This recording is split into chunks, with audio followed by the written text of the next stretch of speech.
안녕하십니까? 네, 우리 대학생들은 3월과 9월이면 강해진다고 합니다. 왜인 줄 아십니까?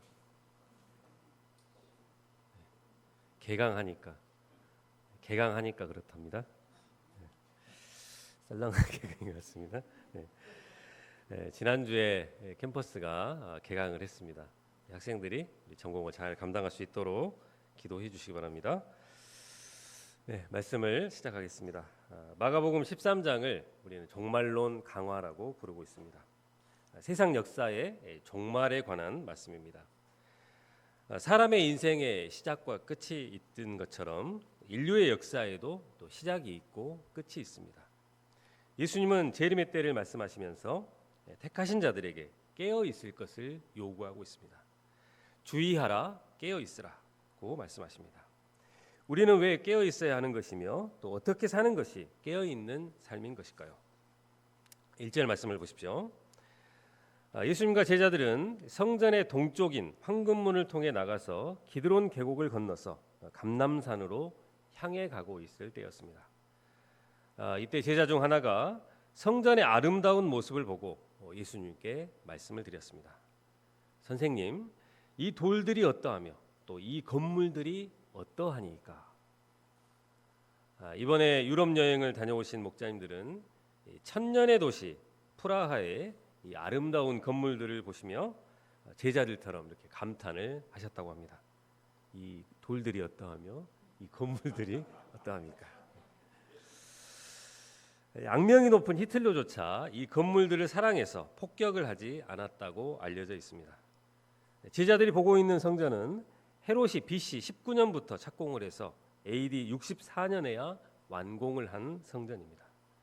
제자들과 예수님이 방문할 당시에는 외형이 완성이 된 때였습니다. 20세기에 들어서 통고개벽 아래에서 이 성전에 쓰인 돌이 발견되었는데 돌 하나의 크기가 무려 12m나 되었고 높이가 3m, 너비가 4m로 돌 하나의 무게가 600톤 정도 되었다고 합니다. 역사가 요세푸스의 진술에 의하면 감람산 정상에서 보면 순백의 돌과 그리고 성전의 황금 장식, 성전 성소에 금으로 입혀진 지붕은 이 성전산을 눈에 덮인 산처럼 보이게 만들었으며 눈이 부실 정도로 화려했다고 기록하고 있습니다. 유대 랍비들은 성전의 전체 구조를 보지 못한 사람은 아름다운 건물을 보았다고 말할 자격이 없다고 말했습니다. 제자들은 이런 성전을 보면서 국뽕에 취해 있었습니다. 이런 제자들을 보시고 예수님은 어떻게 반응을 하셨습니까? 예수님은 이런 제자들의 감탄에 조금도 동의하시지 않으셨습니다. 너희가 이 큰 건물들을 보느냐? 돌 하나도 돌 위에 남지 않고 다 무너뜨려지리라. 예수님은 왜 이렇게 부정적으로 말씀하신 것입니까? 바로 앞 사건에 보면 예수님께서는 서기관들의 외식하는 신앙생활을 주의하라고 말씀하셨고 가난한 과부의 헌금이 다른 모든 사람의 헌금보다 많이 하였다고 말씀하셨습니다. 그런데도 제자들의 눈은 계속해서 제자들에게 외적인 것보다 진실한 믿음과 그리고 사랑이 중요하다고 가르치셨습니다. 그런데도 제자들의 눈은 여전히 성전의 겉모습만 보고 있었기 때문입니다. 제자들과 달리 예수님은 예루살렘 성전을 보시고 우셨습니다. 예수님은 제자들이 겉모습만 보는 것이 아니라 영적인 상태를 볼 수 있는 안목을 갖기를 원하셨습니다. 3절 말씀을 보십시오. 성전이 붕괴된다는 예수님의 충격적인 말씀에 제자들은 멘탈이 붕괴되었습니다. 제자들에게 이 성전의 붕괴는 세상의 종말처럼 보여졌습니다. 예수님께서 감람산에서 성전을 마주 대하여 앉으셨을 때 제자들이 조용히 물었습니다. 어느 때 이런 일이 있겠사오며 이 모든 일이 이루어지려 할 때에 무슨 징조가 있사오리까? 예수님은 제자들의 질문에 답을 하시면서 그들이 앞으로 당하게 될 환난에 대해서 말씀하시고 이때 주의해야 할 것들이 무엇인가를 말씀해 주십니다. 5절과 6절 말씀을 보십시오. 이때 거짓 메시아의 미혹을 조심해야 합니다. 예루살렘 멸망의 징조는 먼저 사람들이 미혹을 당하게 됩니다. 많은 사람이 내 이름으로 와서 내가 그라고 하면서 많은 사람들을 유혹합니다. 예수님 당시에도 갈릴리 유다, 기오라스의 아들 시몬, 기살라의 요한, 무나임 같은 거짓 메시아들이 있었습니다. 우리나라에도 현재 자칭 하나님이 20명이고 자칭 재림 예수가 50명, 그리고 자칭 보혜사가 47명이나 있다고 합니다. 그래서 우스갯소리로 대한민국을 신들의 나라라고 말한다고 합니다. 이들은 할 수만 있으면 사람들을 미혹해서 전 재산을 헌금하게 하고 또 인생을 바쳐서 자신을 섬기게 만듭니다. 7절과 8절 말씀을 보십시오. 두 번째 징조는 난리와 난리가 이어진다는 것입니다. 민족이 민족을, 나라가 나라를 대적하여 일어나고 곳곳에 지진과 기근이 있게 됩니다. 그런데 이것은 재난의 시작을 알려주는 역할을 합니다. 그러므로 두려워하지 말라고 말씀하십니다. 이것은 이런 일이 있어야 돼 아직 끝이 아니기 때문입니다. 역사적으로는 AD 64년 폼페이의 파괴가 있었고 또 예루살렘에 심한 기근이 있었습니다. 난리와 자연재해들이 이어졌는데 이 여자들의 산고가 출산으로 끝이 나듯이 이러한 산고도 결국 예루살렘의 파괴와 그리고 인자의 재림으로 이어지게 된다는 것입니다. 세 번째는 사람들이 이 신자들을 공회에 넘기게 된다는 것입니다. 신자들을 회당에서 매질을 하고 또 권력자들과 또 임금들 앞에 서게 됩니다. 12사도들은 예수님을 전하다가 붙잡혀서 옥에 갇히게 되었습니다. 대규모의 핍박이 일어나서 믿는 자들이 흩어지게 되었습니다.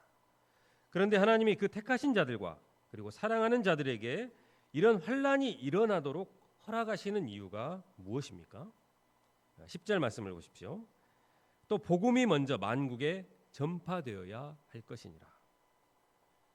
세상에 난리가 나고 전쟁이 발발하고 또 그 소문들이 있을 때 우리가 알아야 할 분명한 한 가지는 이 모든 일, 즉 세상 모든 역사는 주님의 복음이 모든 민족에게 전파되기 위한 것이라는 것입니다.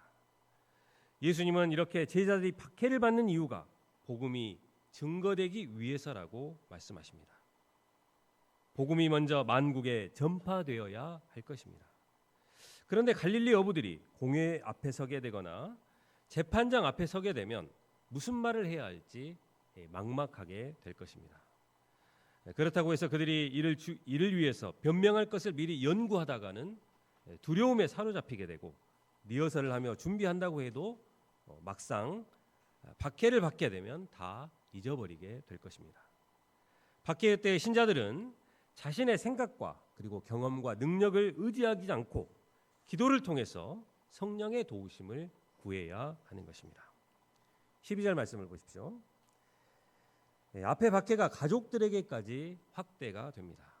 형제가 형제를, 아버지가 자식을 죽는 데에 내어주며 자식들이 부모를 대적하여 죽게 하리라.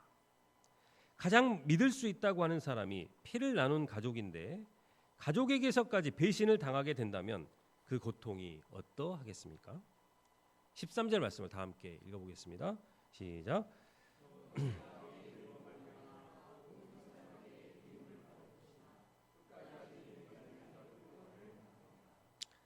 네, 가족까지 믿지 못하는 사회에서 예수님으로 인해 모든 사람에게 미움을 받게 될 때 극심한 스트레스로 이를 견디기가 쉽지 않을 것입니다. 그러나 박해의 때 성령께서 맺게 하시는 열매는 인내입니다. 아무리 힘들어도 끝까지 참고 견디면 구원을 받게 됩니다. 요한계시록에서도 주님은 다만 너희에게 있는 것을 내가 올 때까지 굳게 붙잡으라. 이기는 자와 끝까지 내 일을 지키는 그에게는 만국을 다스리는 권세를 주리니라고 약속하셨습니다. 끝까지 믿음을 지키는 자는 생명책에서 그 이름을 결코 지우지 않으시고 하나님 앞에서 그의 이름을 시인하신다고 약속하셨습니다. 우리가 말세 그때 반드시 박해가 있고 또 그때 끝까지 견디는 자는 구원을 받는다는 사실을 잘 기억해야겠습니다. 14절에서 23절은 성전의 멸망이 임박했다는 결정적인 징조들에 대해서 구체적으로 말씀하십니다. 여기서 멸망에 가증한 것에 대해서 마가는 직접 읽는 자는 깨달을진저라고 주석을 달아놓았습니다. 이 마가복음이 전달되었을 때 아마 그 당시 로마에 있던 성도들은 이게 무엇을 의미하는지 알아차렸을 것으로 보입니다. 유대인들의 관점에서 보면 예루살렘 성전에 하나님의 성전을 더럽히는 우상이 대치되는 것을 의미한 것으로 보입니다. 멸망이 임박했을 때는 산으로 도망하라고 말합니다. 또 지붕 위에 있으면 내려가지 말고 집에 있는 무엇을 가지러 들어가지도 말아야 합니다. 밭에 있는 자도 겉옷을 가지러 뒤로 돌이키지 말아야 합니다. 이는 종말의 때의 긴박함과 또 사태의 심각성을 강조하고 있습니다. 이때가 되면 우리는 그 무엇보다 세상에 대한 미련을 내려놓아야 합니다.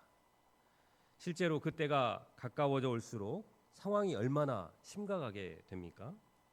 아이벤 자들과 젖먹이는 자는 거동성이 떨어지고 또 쉽게 피난이 어렵습니다. 겨울은 사계절 중 피난하는 게 매우 불편하고 위험합니다. 이런 때 일어나지 않도록 기도하라고 하십니다. 그만큼 마지막 환란은 창조 때로부터 이때까지 전무후무한 무섭고도 또 혹독한 것이 될 것입니다. 한마디로 세상 종말에 대해서 우리가 함부로 또는 농담으로 들어서는 안 되는 것입니다. 예수님 때부터 지금까지 아무 일도 없었는데 하면서 웃어 넘겨서는 안 된다는 것입니다. 그런데도 하나님은 그런 무서운 환란 중에도 은혜를 베푸십니다. 오직 하나님이 택하신 자들에게는 그 환란을 감당할 만하게 하십니다. 그러니 결론이 무엇입니까? 너희는 스스로 조심하라. 우리가 구원을 잃지 않도록 또 끝까지 구원을 이루도록 조심을 해야 하는 것입니다. 21절, 22절을 보십시오. 어떤 사람들이 말했습니다. 보라, 그리스도가 여기 있다. 또 다른 사람들은 말했습니다. 보라, 그리스도가 저기 있다. 그들이 그리스도라고 확신하고 있는 이유가 무엇입니까? 이적과 기사를 행하기 때문입니다. 눈앞에서 벌어지는 이 이적과 기사들을 보면 그가 그리스도라고 착각하기가 쉽습니다. 그가 선지자가 아닌가 생각을 하게 됩니다.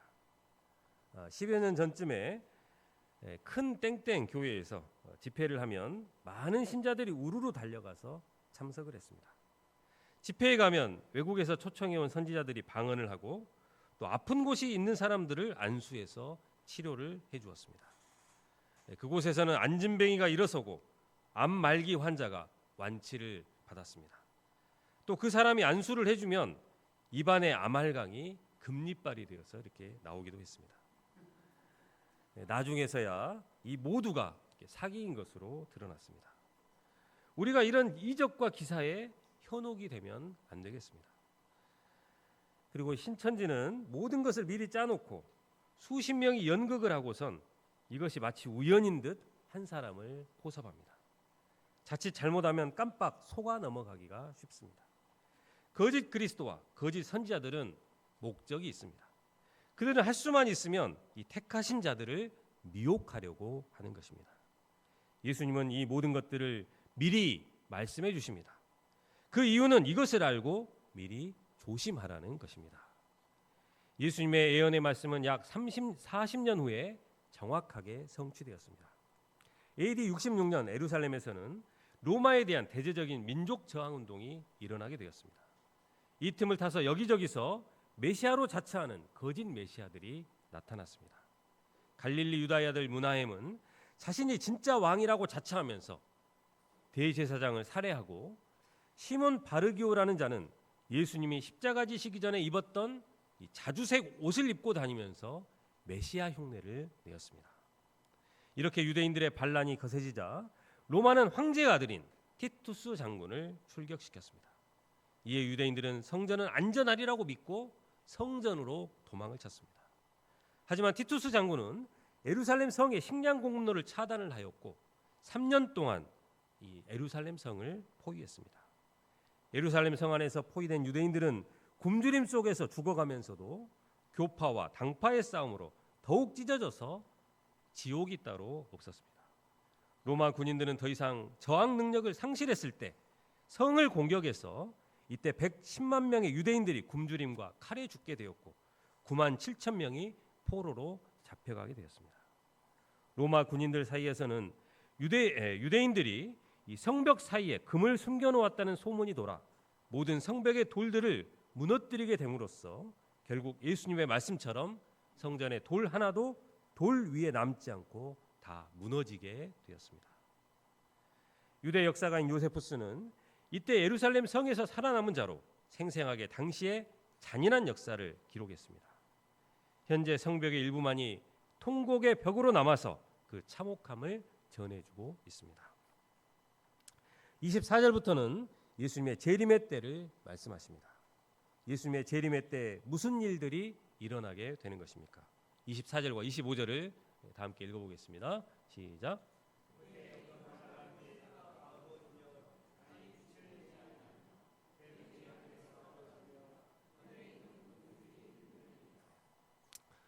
처음 오실 때 아무도 예수님을 알아보지 못했습니다. 머리를 곳 없이 섬기는 종으로 사셨습니다. 예수님에게는 아무런 권위나 그리고 영광도 없으셨습니다. 마침내 죄수의 모습으로 십자가에 못 박혀 죽으셨습니다. 이것이 사람들이 기억하는 예수님의 모습입니다. 그런데 다시 오실 때는 구름을 타시고 큰 권능과 영광으로 오시게 됩니다. 하나님의 모습으로 오시게 됩니다. 우주와 만물의 통치자요 재판관으로 오십니다. 구약 성경이 예언한 그 인자의 모습으로 오십니다. 다니엘서 7장 13절과 14절은 말하고 있습니다. 내가 또 밤 환상 중에 보니 인자 같은 이가 하늘 구름을 타고 와서 옛적부터 항상 계신 이에게 나아가 그 앞으로 인도됨에 그에게 권세와 영광과 나라를 주고 모든 백성과 나라들과 다른 언어를 말하는 모든 자들이 그를 섬기게 하였으니 그의 권세는 소멸되지 아니하는 영원한 권세요 그의 나라는 멸망하지 아니할 것이니라. 예수님은 다시 오셔서 무엇을 하십니까? 또 그때 그가 천사들을 보내어 자기가 택하신 자들을 땅 끝으로부터 하늘 끝까지 사방에서 모으리라. 흩어져 있던 택하신 자들이 누구입니까? 만국에 흩어져서 복음을 증거하던 사람들입니다. 환난과 박해를 견디며 복음을 증거했던 사람들입니다. 세상의 영광과 권세를 버리고 예수님의 길을 따르던 사람들입니다. 앞서 예수님은 재림하실 때 일어날 징조들에 대해서 알려주셨습니다. 이제 예수님은 재림을 소망하며 말세를 살아가는 우리 신자들이 어떤 자세로 살아야 할 것인가를 가르쳐 주십니다. 28절 말씀을 보십시오. 예수님은 무화과 나무의 비유를 배우라고 말씀하십니다. 예수님의 재림은 그렇게 어렵거나 또 특별한 사람만이 알 수 있는 그런 신비한 사건이 아니라 누구나 알고 또 인정하는 자연의 원리처럼 자명한 사건입니다. 이런 일이 일어나는 것을 보면 인자가 가까이 곧 문 앞에 이른 줄을 알아야 하는 것입니다. 예수님은 이 세대가 지나가기 전에 이 일이 다 일어나리라고 하시며 천지는 없어지겠으나 그 말씀은 없어지지 않는다고 말씀하십니다.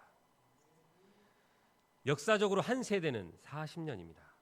예수님이 AD 30년에 죽으셨으니 AD 70년 예루살렘 성전의 파괴로 예수님의 말씀은 다 성취가 되었습니다. 그리고 이 사실은 장차 있게 될 또 세상의 종말을 확실하게 보증하고 있습니다. 여기서 강조점은 하나님 말씀에 대한 신뢰에 있습니다. 33절에서 37절까지 말씀에 깨어 있으라는 말씀이 4번 반복되고 있습니다. 마지막 때 신자들의 삶의 태도는 깨어 있는 삶을 사는 것이라고 할 수 있습니다. 그렇다면 이 깨어 있다는 말은 무슨 의미입니까? 깨어 있는 것은 잠을 자지 않는 것으로 의식과 감각이 살아 있다는 것입니다. 인간이 어떻게 잠을 자지 않고 살 수가 있겠습니까? 그러므로 깨어 있으라는 말씀은 영적인 의식과 그리고 감각이 살아 있다는 것을 의미합니다. 반대로 자고 있다는 것은 예수님의 재림을 의식하지 않고 마음대로 사는 것입니다. 그렇다면 깨어있는 신자는 어떤 삶을 살아야 하는 것입니까? 첫째, 깨어있지 못하게 하는 삶을 살지 않는 것입니다. 마태복음에서는 인자가 임하는 것이 이 노아의 때와 같다고 말씀하십니다.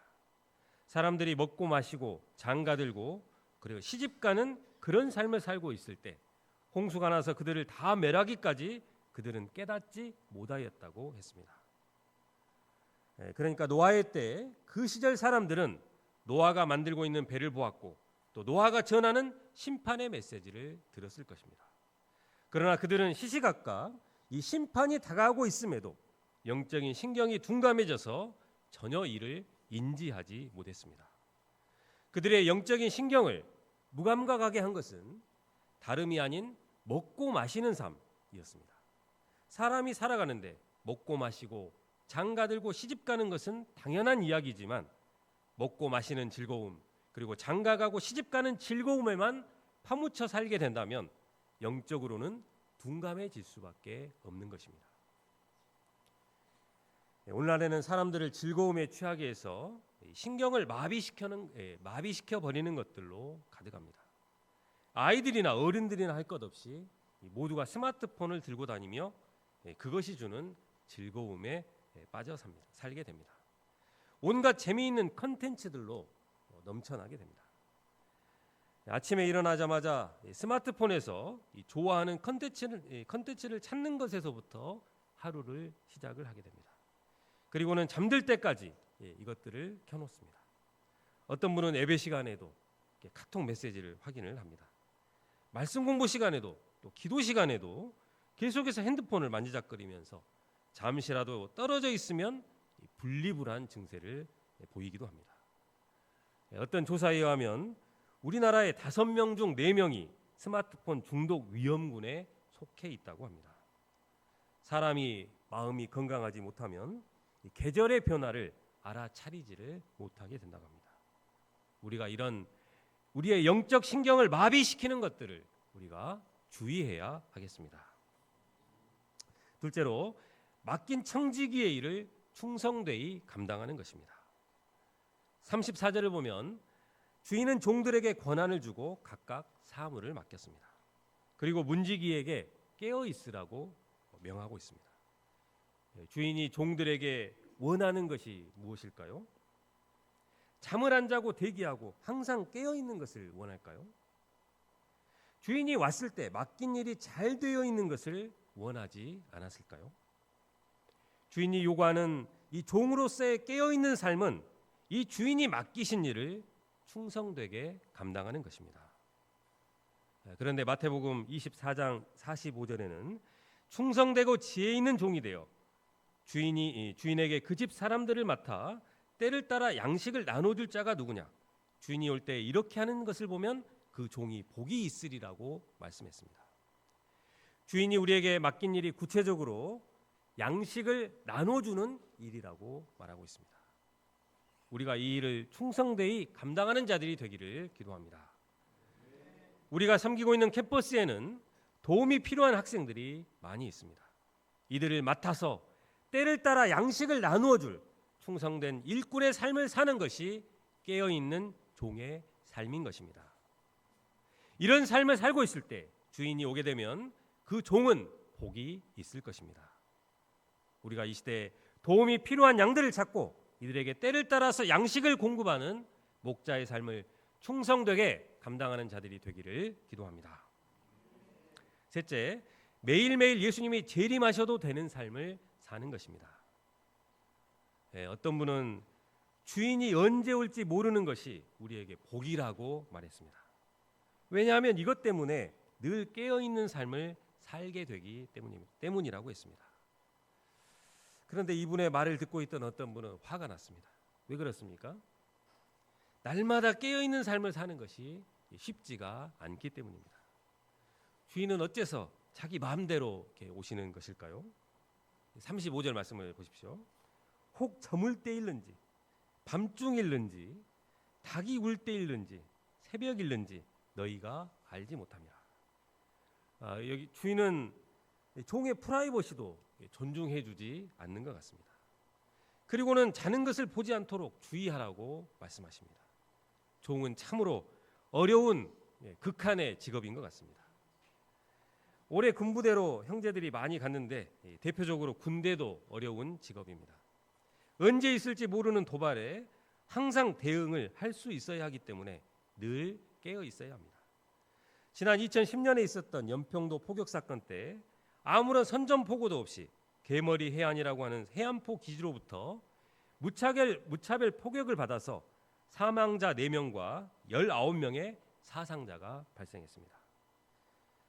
이때 첫 피격이 있은 지 약 13분 후에 K9 자주포로 대응 사격을 실시하여 총 80여 발을 북측에 발사해서 적의 도발에 응징할 수가 있었습니다.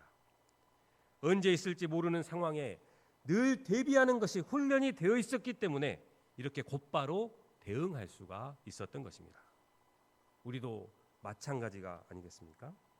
언제 주님이 오신다고 해도 이를 대응할 수가 있어야 합니다. 언제든지 주님의 오실 때가 준비되어 있어야 합니다. 그런데 우리는 주님이 언제 오실지를 생각하면서 깨어있기보다 영적인 안일에 빠져서 삶에 취해 살기가 너무나도 쉽습니다. 흔히 이 시대를 종말의 때 중에서도 마지막 때라고 말하고 있습니다. 우리는 깨어있는 삶을 살고 있습니까? 아니면 우리들도 노아 시대 사람들처럼 삶에 취해서 살고 있지는 않습니까? 주님은 우리에게 경고하십니다. 깨어 있으라. 주님의 경고의 음성을 듣고 깨어 있는 삶을 살고자 결단하는 저와 여러분이 되시기를 기도합니다. 결론적으로 37절 말씀을 다 함께 읽어보겠습니다. 시작. 깨어 있으라. 내가 너희에게 하는 이 말은 모든 사람에게 하는 말이라 하시니라. 예수님은 오늘 말씀에서 세상 역사의 종말을 예고하시면서 제자들뿐만 아니라 택함 받은 신자 모두가 깨어있는 삶을 살아야 된다고 말씀하십니다. 역사의 종말은 예수님이 재림하실 때 일어나게 될 것입니다. 그러나 우리 각자의 인생의 종말은 언제 찾아올지 모릅니다. 우리가 이것을 알고 깨어있는 삶을 살 수 있기를 기도합니다. 요절 말씀 37절에 있고 기도하겠습니다. 시작. 깨어있으라. 내가 너희에게 하는 이 말은 모든 사람에게 하는 말이니라.